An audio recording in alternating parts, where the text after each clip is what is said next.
안규백 국방부 장관과 우리의 국방장관격인 피트 헥세스 미 전쟁부 장관이 오늘 연례 한미안보협의회 SCM을 가졌습니다.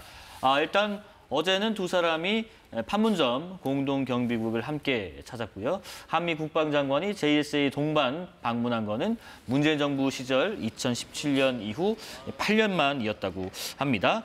한미 정상회담에서 안보 협의가 나름대로 상당히 진전이 있는 상황에서 그 의미에 관심이 많이 집중이 됐고, 오늘 SCM에서 브리핑이 있었습니다만은 전작권 전환 논의가 얼마나 될지, 특히나 핵 추진 잠수함 건조 논의가 좀 본격화될지 이런 부분들이 가장 큰 관심사였는데, 일단 핵 추진 잠수함에 대한 얘기는 상당히 좀 나온 것 같아요. 우선 미 국방장관이 한국의 핵 잠수함 도입을 적극 지원할 것이다, 이렇게 호응했는데 어떤 과제가 있을지 또 어떻게 전망하시는지 좀 들어볼게요. 핵 추진 잠수함에서 우리가 포인트를 봐야 될 것이 단순히 핵 추진 잠수함으로 끝나지 않는다는 것입니다. 왜냐하면 핵 추진 잠수함을 가지게 되면 그 핵을 다루는 기술들을 전체적으로 허가받는 것 아니겠습니까? 그렇게 됐을 때에는 앞으로 핵과 관련된 내용들이 굉장히 좀 급진적으로 변할 수 있다라고 하는 시그널을 주는 겁니다. 그렇기 때문에 오늘의 논의가 굉장히 좀 저는 진취적이다, 그리고 급진적이라는 말씀을 안 드리는 것이고, 여기에 추가해서 전자권 논의가 진행되고 있는 것들은 결국 자주국방에 대한 내용들을 굉장히 발전적인 모습으로 다루고 있다고 볼 수 있는 겁니다. 결국에는 대통령이 오늘 시정연설에서 말했던 것처럼 우리의 국방력은 우리가 키우는 것이 맞다라고 하는 그 대원칙 아래에 핵 논의와 그다음에 전자국 논의가 나오는 것은 엄청난 국방력의 제고를 위해서 필요한 내용들이었다라는 말씀 드리고 싶습니다. 단순히 어떤 잠수함 하나 만드는 데서 그치지 않고, 그로 인해서 우리의 어떤 핵 능력에 대한 개발, 또 미국과의 그 협조 상황에서 있을 수 있는 긴밀한 또 얘기들, 그로 인해서 자주국방에서 전자권 전환까지 이제 더 범위를 넓힐 수 있다라는 전망을 해주셨고요. 김채구 의원님은 어떻게 생각하시는지요? 저는 이번에 그 에이펙 회담에서 그 이재명 대통령이 핵 추진 잠수함을 요구를 하면서 이거 중국과 북한의 잠수함들을 추적하기 위해서 우리가 필요하다라고 공개적으로 얘기한 건 대단히 용기 있는 행동이었다고 생각해요. 왜냐하면은 어떻게 보면 민주당은 야, 친중가 아니야, 종부가 아니야, 이런 비판을 받아온 정당 아닙니까? 진보 정당인데, 그럼에도 불구하고 미국 대통령과 그런 얘기를 했다, 이런 것은 공개적으로 이건 평가받을 만하다고 생각을 하고요. 또 시진핑 주석도 나중에 유의, 그러니까 나도 이해된다, 이렇게 얘기를 했다면 중국 시진핑 주석한테 그런 얘기를 받아냈다면 그것도 잘한 것이라고 생각을 합니다. 그래서 평가해야 될 만한 대목이라고 생각을 하고요.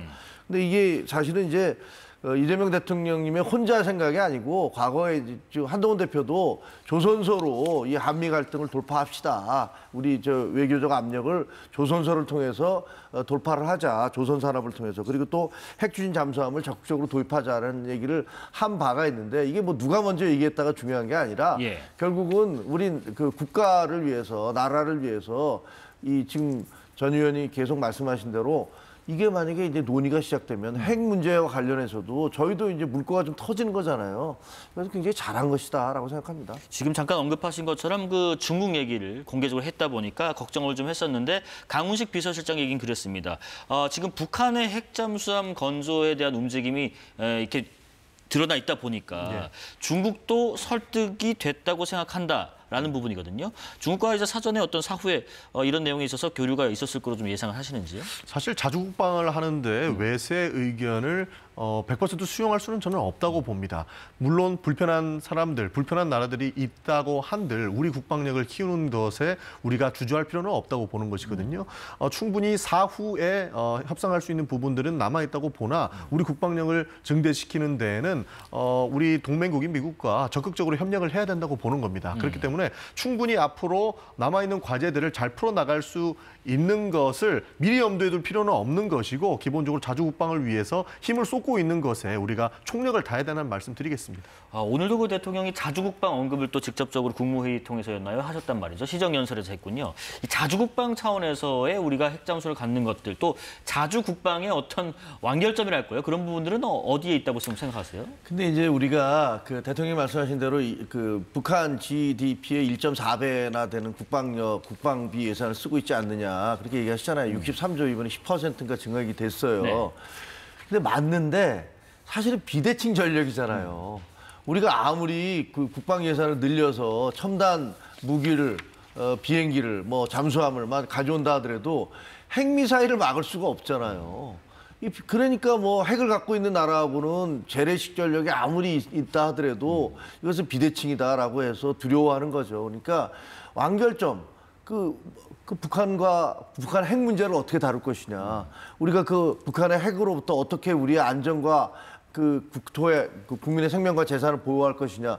이게 결국은 귀결점이 돼야 되죠. 그래서 뭐 지금 뭐 우리의 재래식 무기 첨단화하고 이런 것들은 좋지만 그럼에도 불구하고 북한 핵 문제에 대한 것들을 동맹국들과 함께 이걸 해결해내지 않으면 그럼 별 소용이 없다. 이렇게 말씀드려야만 할 것 같아요. 사실 우리가 재래식 무기만 늘리는 것에 한정돼 있지 않고 평화가 안보다라고 하는 대전제가 있지 않습니까? 평화적인 제스처를 취해서 싸우지 않고도 이기는 방법들을 이재명 정부에서는 지속적으로 논의를 하고 있고요. 그 부분을 전제로 두고 있지만 그렇다고 해서 우리가 재래식 무기라든지 이 안보적인 측면에서 힘을 안 키울 수는 없는 부분 아니겠습니까? 그런 측면에서 지금 예산도 늘리고 그와 관련된 사안인 핵 잠수함 같은 것도 추진하면서 부가적인 안보 능력을 강화하는 것까지 병행하고 있다. 이렇게 봐주시면 좋을 것 같습니다. 자, 끝으로 내란 재판 관련 말씀 좀 나눠보겠습니다. 어제 윤석열 전 대통령의 내란 우두머리 혐의 재판에서 새로운 증언이 나왔는데 관련 영상 잠깐 보겠습니다.